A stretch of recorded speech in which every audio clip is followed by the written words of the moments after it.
ಬೆಂಗಳೂರಿನಲ್ಲಿ ನಡೆದ ಚಿತ್ರದುರ್ಗದ ರೇಣುಕಾಸ್ವಾಮಿ ಕೊಲೆ ಪ್ರಕರಣದಲ್ಲಿ ತನಿಖೆ ಮುಂದುವರೆದಂತೆ ದರ್ಶನ್ ಮತ್ತು ಗ್ಯಾಂಗ್ನ ಕರಾಳ ಮುಖ ಇದೀಗ ಒಂದೊಂದೇ ಬಯಲಾಗ್ತಿದೆ. ಹಲ್ಲೆ ಸಮಯದಲ್ಲಿ ನಡೆದ ಮಿನಿಟ್ ಟು ಮಿನಿಟ್ ಮಾಹಿತಿ ಸಂಗ್ರಹಿಸಲಾಗಿದ್ದು, ಹಲ್ಲೆ ಮಾತ್ರವಲ್ಲ, ವೀರಶೈವ ಲಿಂಗಾಯತ ಸಮುದಾಯಕ್ಕೆ ಸೇರಿದ ರೇಣುಕಾಸ್ವಾಮಿಗೆ ಮಾಂಸ ತಿನ್ನಿಸುವ ಯತ್ನ ನಡೆದಿತ್ತಂತೆ ಎಂದು ಕೆಲವು ಮೂಲಗಳಿಂದ ತಿಳಿದು ಬಂದಿದೆ. ಶೆಡ್ನಲ್ಲಿ ಕೂಡಿ ಹಾಕಿದ್ದ ವೇಳೆ ದರ್ಶನ್ ಮತ್ತು ಗ್ಯಾಂಗ್ ಬಿರಿಯಾನಿ ತರಿಸಿತ್ತು.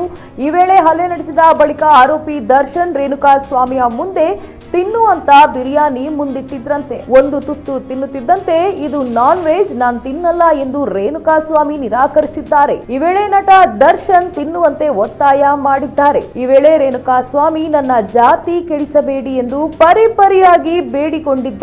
ತಿನ್ನಲು ನಿರಾಕರಿಸಿದಾಗ ಬಿರಿಯಾನಿಯಲ್ಲಿದ್ದ ಒಂದು ಮಾಂಸದ ಪೀಸ್ ಬಾಯಿಗೆ ತುರುಕಿದ್ದ ದರ್ಶನ್ ಬಿರಿಯಾನಿ ತಿನ್ನಿಸಿ ಬಳಿಕ ಎದೆಗೆ ಜಾಡಿಸಿ ಹೊಡೆದಿದ್ದಾರೆ ಅಂತೆ ಎನ್ನುವುದು ಇನ್ನೊಂದು ಮೂಲಗಳಿಂದ ತಿಳಿದು ಬಂದಿದೆ.